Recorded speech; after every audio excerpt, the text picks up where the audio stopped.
Welcome back to For the Love of Men podcast. My name is Courtney Shand, and I'm hosting with my dear friend Brianna Mosier. The Hello. intention of this show is to bring together men and women to create healthy, polarized relationship dynamics by learning how to honor each other's natural masculine and feminine energetic core. And as a follow up to the last episode, we're talking about the things that get in the way of women experiencing the type of relationship that they're wanting. We're going to talk specifically about attraction today, so you'll want to stay tuned for that. But before we dive in, I'm going to introduce you to Bree and myself, and then we'll get going. Yes. Hello. My name's Bree. My work in the world is helping quite high achieving women who otherwise feel like they have every part of their life together, but love and relationship is where they struggle. And my work is helping them clear past trauma patterns, break dating and relationship patterns, and step into a very empowered, secure feminine energy so that they can allow in the healthy partner that they are truly wanting. Better said, let that healthy partner find them. Part of my background is also in sex, love, and intimacy work. So I do a lot of somatic-based healing work, not only to move that trauma and contraction, but also help women expand into their pleasure and expression within their own body. So that is my work in the world. Your work in the world. I feel like I could say it for you now, but go on. My name's Courtney Shand. I love helping men with depth date. I think the extra nuances that they need to account for are the ones that are just not commonly talked about. And so it's something that I love being able to point them in that direction as a woman, as someone on the other side of how things actually translate. Because I find that when these men have a little bit more of that visceral awareness, they're not quite as detached from the sensations in their body. They actually become the most like ideal relationship partners. They are great at intimacy, and when they are including themselves in that process, it is like next level relationship dynamics for them. So um, I'm So good. excited to talk about this because I think this is something that comes up on the men's side too, and I'm happy to weigh in on that. But we're going to be talking a little bit about attraction today, about what you're actually attracted to. So, one of the things that we notice under this topic of beliefs that keep women from receiving the kind of partner or the kind of men that they're actually wanting is that they tend to aim for a very narrow view of what is conventionally attractive, both physically, financially, in terms of what they view providership as, success metrics. There's a lot of focus on a checklist of who someone should be instead of what I would describe as a visceral feeling of what you are looking for. And we see this a lot, quite a bit in our comments. Men engaging who are saying, women are looking for this guy with the six pack abs and the hair and then this and then that, and like, can we acknowledge that? And I have noticed it in my practice with my clientele as well sometimes, where there will be this narrow focus, and you actually, when you do this, miss out on really incredible men. What do you notice in your practice around this topic? Mm, I think, well, so one topic that I talk a lot in my practice, and I've seen this show up in my comments too, and now I just point at it as this idea of limerence, where you're engaging with attraction, but it isn't full, genuine attraction. It's kind of a limited scope of attraction, usually from a something that we're actually being called to embody ourself. It's that counterpart within ourself that is being projected outside of us, that we need to nurture and really build within ourselves. And so this causes the dynamic to be that you're attracted to um, either the conventionally, for my clients, like the conventionally pretty girl or the conventionally feminine um, traits, or what they're saying is that women are only attracted to men with six figures and are, tall, dark, and handsome, and they don't want anything to do with the good men, the ones who are interested in her as a person and her heart. And the nuance there is that as long as we're continuing this whole narrative, we're actually keeping the limerent dynamic in place, is what I put forward. That we actually need to start checking ourselves of why we're attracted to what we're attracted to, and just be with the discomfort of the stories that you have integrated as facts, and be willing to be proved wrong, because that is actually what you're looking to have happen, is to be proved wrong. You're just not willing to let that happen, and it starts at home. So well said. You know, what's coming to me when you were talking was I can hear both women and men on either side. Women are saying, well, yeah, but men go for the conventionally beautiful, conventionally sexy body type. Why shouldn't we go for conventionally beautiful men who have six figures, et cetera, et cetera? And men are saying the same thing, right? Well, women only go for the hot guy with the washboard abs and the bad boy attitude. Why should Mhm. we go for women who maybe don't fit that conventional beauty? Here's what I would stand on. If you play in a transactional paradigm, don't be surprised when people who are also playing in the transactional paradigm are the only ones who come forward. It's time to leave this. Like, Enough. no one's saying, right? No one's saying it doesn't exist. Of course, there are men who only date conventionally beautiful women. Of course, there are women who will only date a very narrow aesthetic of man. But how sad, because you miss out on such incredible people who have so much more to offer you than a checklist or a certain appearance or look. So you're actually robbing yourself of meeting really incredible, high quality, said not with an ounce of hierarchy, people who have a lot to offer, who've worked on themselves, who are generous and kind and compassionate, and you're not seeing them because you're looking for a six pack? Girl, what? Come on, do you not see the logic? You know what I mean? The math isn't mathing here. What? Yes. You want a partner, a husband, a father, and of course you get to be attracted to him. I always say to my clients, 7 out of 10 attractiveness is what to look for, because people don't believe it until they experience it. But I know, and you know I know. Attraction grows with energetics. You will be surprised how attracted you feel to someone who might not be your traditional type on paper when they are secure and they hold space well, they consider your feelings, they have that masculine feminine chemistry. You're going to be like, what's going on? I was telling Courtney, I was watching a video this morning of a guy, it was a flirting clip, and the guy on the screen, I was like, I would generally not be attracted to him. Just not the type I would go for. About 3 sentences in, the way he was looking at this girl, what he said, his visceral body posture when he was saying it, I was like, what's happening? I feel so differently. And I would have said, nah, not attracted to him at first, but the energetics were there. So, point being, we would hate for you to filter people out, men or women, based on an invisible checklist. Let people show up as who they are. Let the energy build, and then see, am I attracted to them? You know? Mm. I think it's worth noting too that a lot of people, and I'll just say from my clients that I'm working with are men now, but the conversations that have been coming up have been really interesting, and I think it would apply to women back the other way because they've been operating in this limerent dynamic, they've actually mislabeled the attraction feeling in their body viscerally. So it has them going for the wrong type of person over and over again.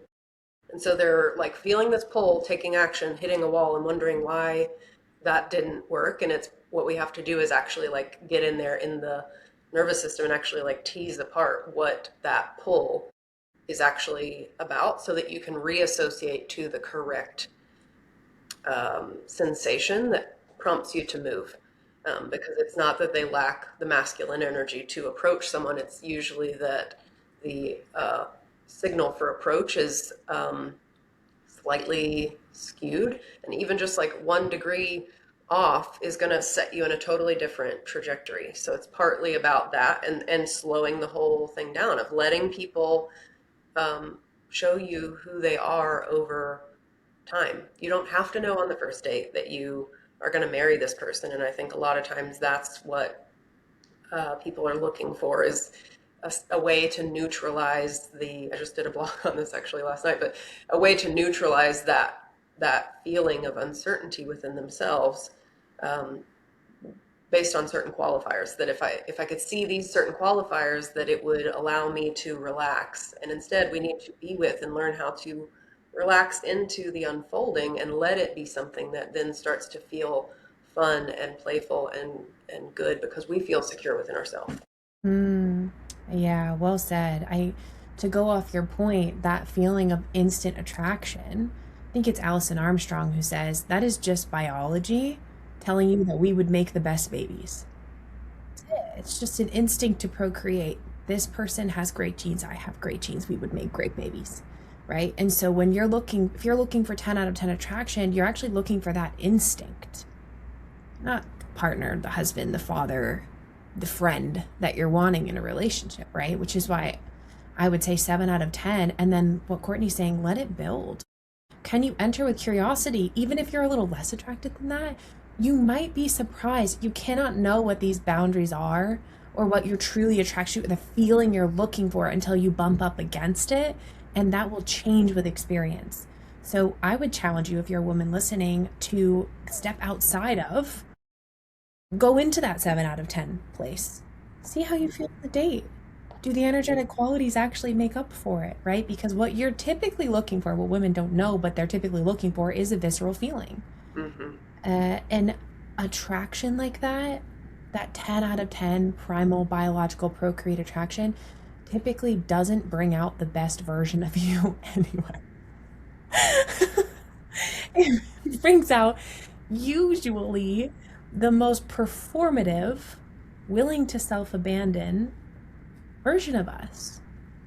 Tension. We think it's butterflies, it's anxiety. Attraction will grow as you get to know someone. And really, the most attractive thing is how you feel when you're with them, which most of the time is calm and excited. It's like a mix of both, but it's not anxiety. It's not, I can't breathe around this person. What if it's not that much attachment. Mm-hmm. Mm. Such a good point because you aren't going to show up as the most attractive version of yourself when you're hyper fixated on all of your flaws. And you can't not be on a like biological level. You're trying to scan for threats and the threats are coming from inside at that point. So you're kind of putting this like extra filter on yourself to not let any of these things out that would actually be attractive to the right person. Like, oh, and we've all been there. So, Yeah. sorry, did I cut you off? No, I just think that's such a good point. I don't think women realize how attractive vulnerability is. Better said, maybe not even vulnerability, authenticity.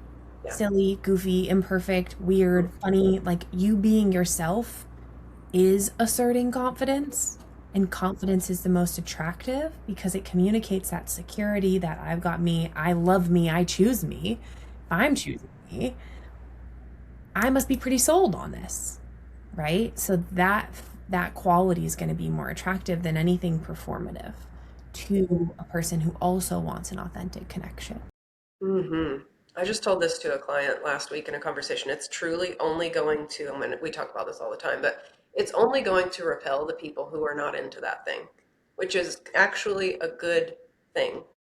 You're saving yourself some time by putting it out there and seeing how they respond to it. If they aren't able to be with that part that's truly you, and this doesn't mean like trauma dumping by any means, but if they're not able to be with the quirks that are you on the first date, they're not going to be able to be with that 10 years into marriage. You'd want to know up front. Mm-hmm. I agree. And Let's, sorry, go on. And I think so much of it is visceral, that like communication is a visceral experience that women are looking for. This is something that I teach a lot of men is like women communicate viscerally, and your ability to communicate correctly viscerally is going to allow the energetics to start to play out. And I think that's a common concern, especially in our comments from men, of that women only want X, Y, and Z. And yes, some women do only want those things, but you're stepping over the nuance of um, a lot of women are either unclear on what it is that they want from a visceral, I don't know, I haven't experienced it yet, so I can't recognize it yet. Or they're still feeling into what it is that they're wanting, they're refining. And the same is true for men. We kind of expect that everyone's going to have like their thing perfectly played out. And my experience has been that attraction gets to build as you experience more of it. You're like, I hadn't been with that before, but I actually like that. I want to keep that. Or I hadn't been with that before and I don't know how I feel about this. I'm going to let it play out and see what unfolds. Our ability to be with the uncertainty, man or woman, I think, is what allows attraction, genuine attraction, to actually build. Mm, totally agree. And if we could tune into, I'm willing to be with that, let me see how this unfolds, right? Is this the feeling that I'm going for? I think a lot of women are conflating. I want him to make more money than me. But what you actually want is to feel a level of providership, I would say, or safety, right? Or knowing that he's got him and he could have you. That doesn't have to look like him making more money than you. Like if we just look at providership, it's a hill I will die on. It is so much bigger than financial. So much bigger. You could be the breadwinner of your relationship, but he is very caretaking, shares the mental load, provides in other ways emotionally. That the financial piece, you don't have to get that feeling from that. It will come in other ways. It's more expansive of a definition than this narrow providership equals money. So, for women listening, if you can get in touch with, if I have a checklist of attractive, six pack, money, what's the feeling I'm thinking my partner having that quality is going to bring me? Why do you think him having all the money, what feeling is that going to bring you? Well, it would be safety, right? And then we could go even deeper and say, do you know how to feel safe on your own first? Mm. Hmm. A lot of women, even very intelligent, highly successful women who easily provide for themselves, operate still from a feeling of scarcity, never enough, never quite safe viscerally in their nervous system. So they keep trying to earn, earn, earn. If I just make more money, if I get more promotions, then I'll be safe, then I'll be safe. And they take the same energy to dating and then look for this checklist of man that makes more money, because if he makes more money, then he's got me and then I feel safe. No, you need to learn how to feel safe with money on your own Mm. and secure within the renewal of money, right? And we won't have to unpack money relationships here, but it is a subconscious driver, I think, for a lot of women of why they focus on how much income he has. And then they try to outsource that safety to a man. So you're almost damsel in distressing yourself. Hmm. Got to feel secure on your own first. Otherwise, you are always dating, hoping somebody makes up for this lack or gives you this feeling that you don't know how to give yourself. And you can't choose from a whole place from there. You're hijacked by fears. Mm. Does that make sense? Totally. You have such a couple really good points that I want to draw out because I think the biological hijacking, as we were talking before the show, is something that may not be common knowledge, and we just want to make it common knowledge because if you don't understand how your body is kind of like, you're going to continue to have experiences that are confusing for you. Like, why did that respond that way? I see this when I see like the pickup artistry type content. I'm like, it's just hijacking the biology.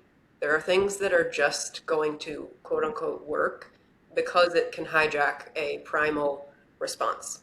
I think this is where a lot of women are like bracing for those things because they don't trust themselves yet to have the boundaries that they need in that moment. But side point. But I love what you're saying about the feeling that you're after, and learning how to recognize what feeling you're actually looking for, and are you able to provide that for yourself on some level. You're going to be choosing a much more compatible partner if you can get clear on for yourself why you're attracted to that thing, what you're hoping that that will kind of like either complement or complete or um, create for you. And it just opens up your awareness of all the other ways that that particular feeling can come to you. I find it's a much more abundant way to experience life when you can get to the level of, values or principles or feelings that you're wanting to experience. Then all of those things can come in lots of different shapes and forms. It doesn't necessarily have to be a six-figure paycheck or washboard abs. It can be, a mix that actually works for you based on what's actually important to you, which I would assert is going to be more fulfilling in a long-term relationship anyways. Mm-hmm. 100%. I mean, if you parse that out, does the six-figure salary that you're writing on your checklist mean that he buys you flowers and takes you on thoughtful dates, plans those thoughtful dates because he has the expendable income to do it? Well, great. He doesn't actually need to make six figures for that, for you to have any of those experiences. So um, I think really that's what it boils down to, is like, how do I want to be treated if I fade out this made up metric? How do I want to be treated? How do I want to feel in a dynamic? Go for that over the checklist six figure or making more money than me. Mm, yeah, I think it is such an element of self-trust to be able to discern feelingly. I think yoga with Adrian always says like see feelingly, but there's like a visceral experience that you're seeing with that's guiding you in this process, and if you can get clear on what that is, it'll take shape how it's meant to, but you'll be able to trust yourself because it feels solid and grounded in yourself. It feels natural and resonant for you that you get to just be more of yourself in this experience.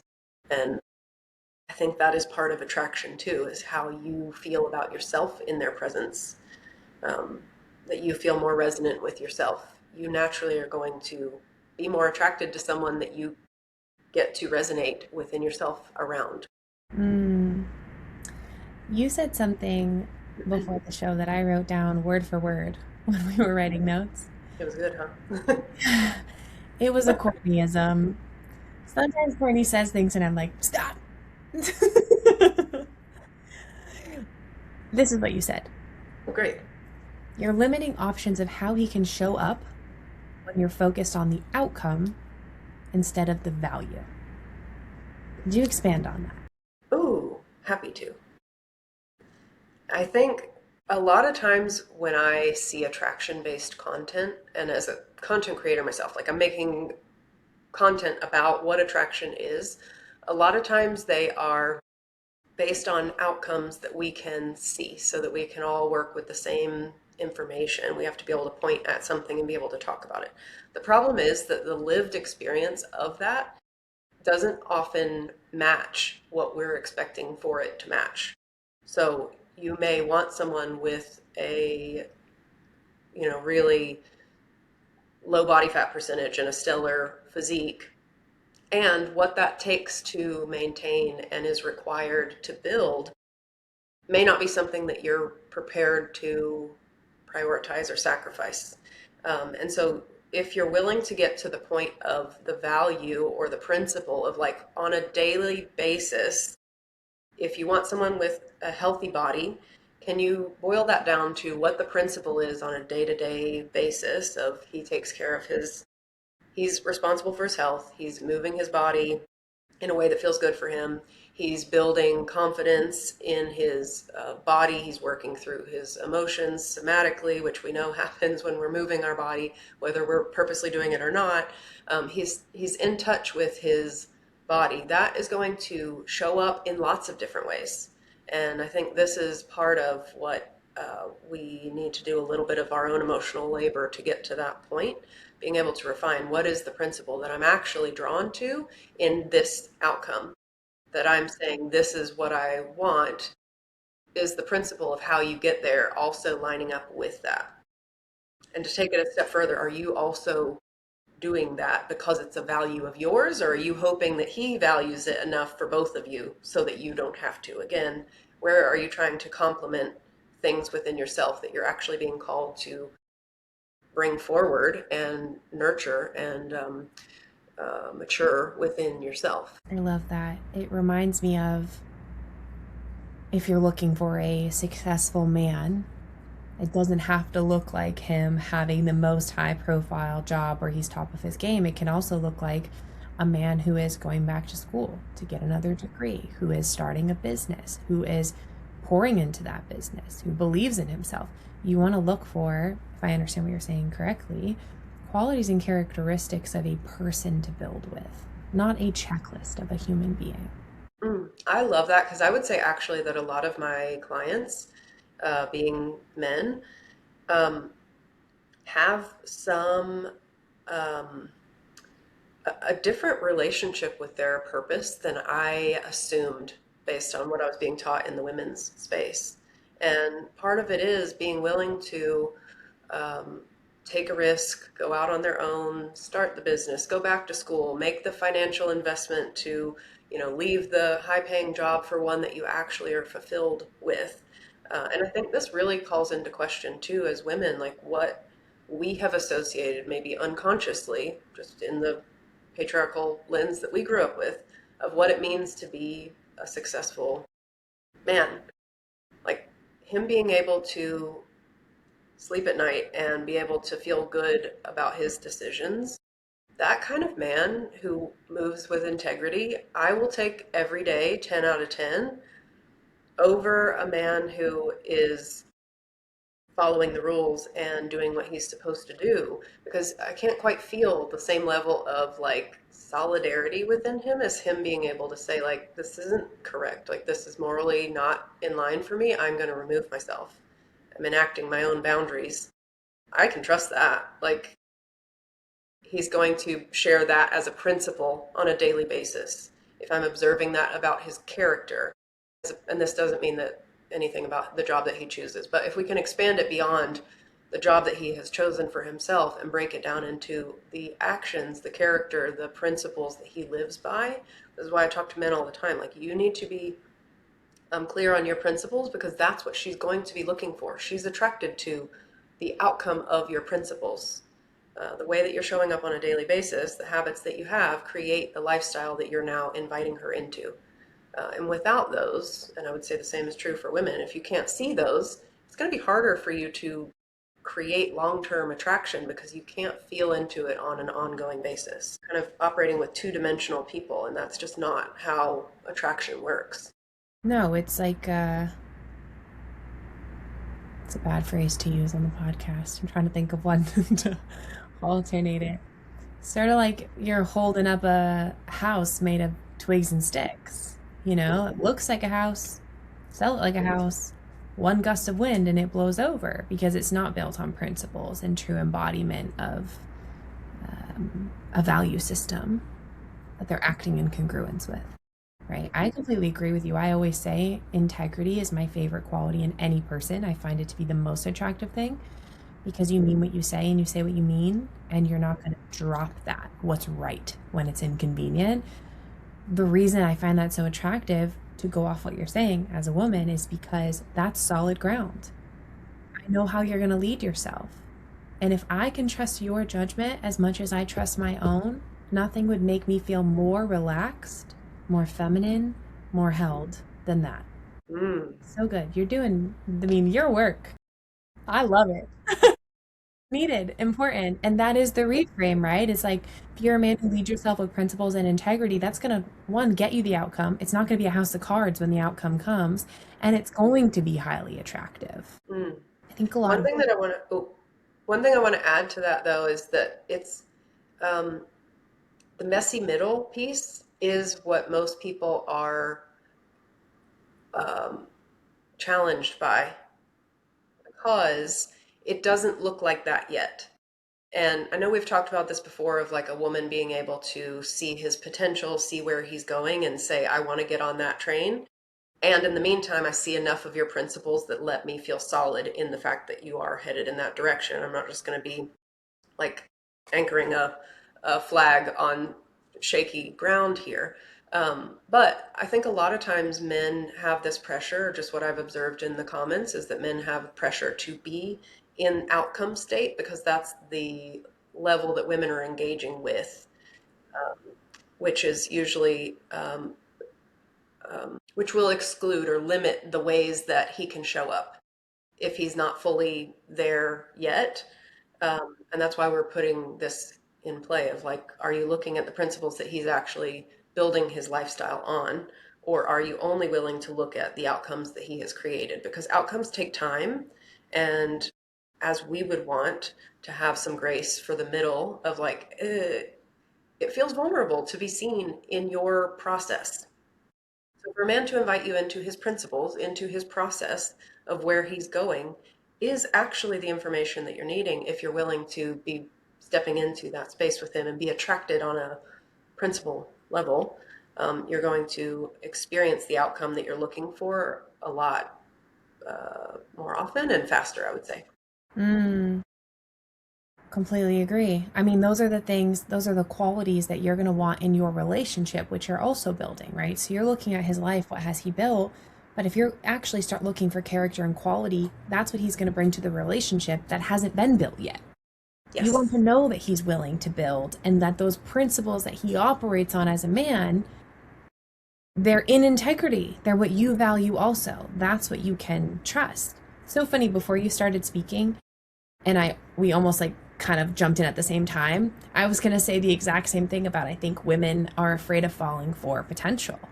And that's what keeps them. They're like, nope, I can't be with his messiness in the middle because I've done that before. I've overfunctioned. I've pulled a man along, right? And I want to be clear that we're not saying that you're betting on someone's potential. We're saying that you're betting on tangible, that you can see, qualities, characteristics, and principles. That's what you're betting on. Is this man showing me that he does the right thing when no one's looking, that he has self-discipline, that he shows up for himself, that he cares about my emotions, that he values similar things I do? Those are the qualities. Hmm. That's a potential you can bet on. Yeah.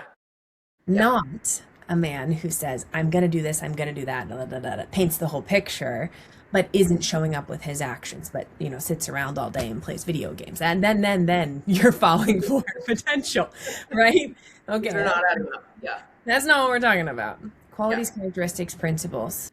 So Hmm. good. Yeah. Yeah. Because you have to account for life happening too. Yeah. And the person, and I say this to men too, like, who do you want across from you when you lose your job? Who do you want across from you when you're birthing your baby? Like, who do you want across from you when your parents are ill or when you're having to take care of a someone who's passing? Like, these are the experiences. If you're wanting deep intimacy in your relationship, you need to be thinking about what the day-to-day experiences that you're wanting to co-create need to look like, and are you lining up with the version that that person would be expecting, but like reciprocal too. Not expecting in a hierarchy way, but expecting in like, this makes sense. He values family. He's going to show up when my parents are sick. That's something that he's going to do just because that's in line with his character, as opposed to, I'm going to have to really like pull him in to get the support that I need. Those are very different experiences. Yeah. Well said. I love this episode. This is might Mm. be quickly one of my favorites we've done, honestly. Yeah. Oh, I'm enjoying it too. I'm just going to check our notes, make sure that we didn't have anything Have we else that got everything? I think so. I think so. Mm, And yeah. maybe if I could just add one more thing, it would be our final point of you're wanting to be proved wrong, but you won't let yourself. Right. So what we would challenge you to do is, you've heard all this. What would change for you? How would you date differently if you went in looking for qualities, principles, characteristics, and how you want to feel? How would your checklist change, right? Could you really change how it's written in your mind? Instead of six-figure salary, can it be generous? Can it be thoughtful with dates? Can it be likes to take care of me, appreciates taking care of me, right? Is that what you're looking for? What's underneath these things that you're saying are so important to you? Mm, Go a layer deeper, and it's actually, I think, going to not only expand your dating pool, but also a lot of these men that you would have gone for, you will no longer go for when you get honest. that will These have been the only thing that was drawing you to them, is the fact that they have a specific body type. There will be a lack of like structural incompatibility of the lives that you're trying to build. Mhm. Exactly. If you go for that one type, you don't know if that is truly a house of cards, you know?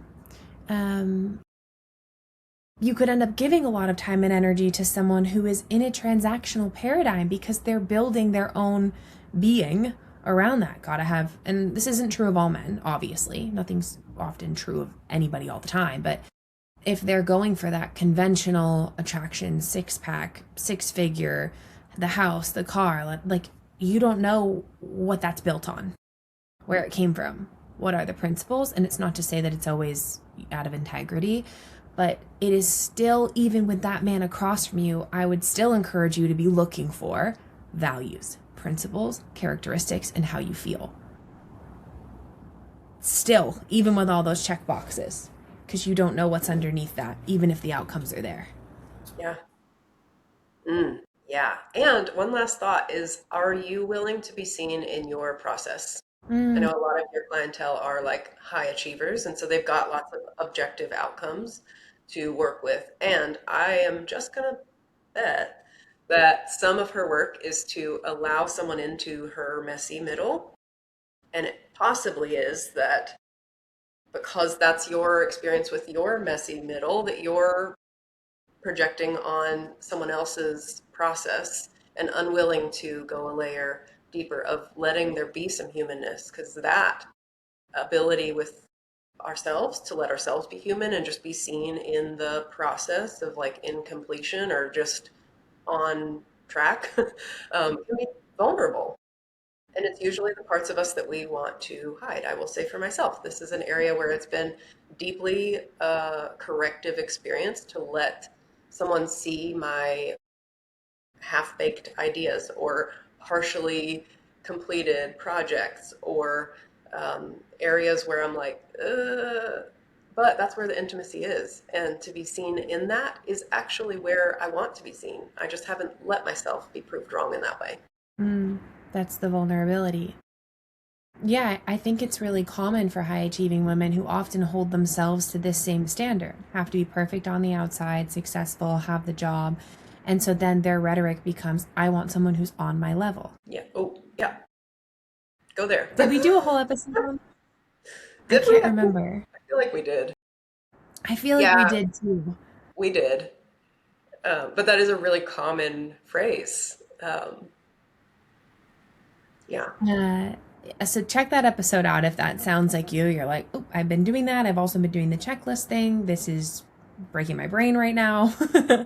Well, go listen to that episode Yeah. because it's like we always say, you're often a half step away from nailing it. You're so much closer than you think you are. There are just certain narratives and beliefs that are perpetuated in society and within our culture that are actually holding you back and hurting you more than they're helping you, even though they're marketed to help you. Yes. And I know you see that in men's work all the time. That's why we've created this show is there's just so many, we love men. We want men to have big, beautiful loves. And often the marketing that's perpetuated to them doesn't actually help them get the love that they want and Yeah. vice versa for women. So Yeah. that would be a good episode as well. Mm. But it really is about if you don't want to be in this superficial transactional paradigm, leave it. It doesn't mean it doesn't exist. Of course it does. Of course people do that. No one's denying that. You don't have to play there. Courtney and I both know it exists. Neither one of us want to play there. We're like, that's cool. I'm not engaging with that. I don't want to. Yeah. Too much pressure, too much Yeah. petty. I can't do it. I don't want to. And you don't have to. You just start changing your beliefs and how you engage. And this is the easiest way to do it, is what we've given you today. Focus on characteristics, values, principles, qualities. You're already leaving the transaction paradigm. And if you really struggle with that, come into Soft and Secure because I can help you with that in a tailored program. And if for some reason you are a man listening to this, I am sure, Courtney, you have resources to help men date differently as well. Mm. I was saying, yes, I feel like your group would be perfect for that. The group that I'm running right now is called Grounded. It's an embodiment experience for men, and it is designed to help you communicate viscerally so that women can actually feel your presence, that you are very capable of providing. She just hasn't been able to experience it because you need to drop all that knowledge into your body. So that's what we're getting into. Um, it starts in February. The first week of February is the next round, and then we'll do it again after that. So, Okay. Amazing. If you want more from Courtney, CourtneyShan.com, Courtney underscore Shans. Yep. If you want more from me or you're curious about coming into Soft and Secure, I would love to have you. It's over on buildingbree.com, or you can message me on Instagram, Building Bree Coaching. You can check me out on TikTok, Building Bree. I'm all over the place. It's exhausting. And also, it's a lot of fun. But fill out an application or let me know, and I'm sure we could get you in. We'll see you later. Thank you for listening.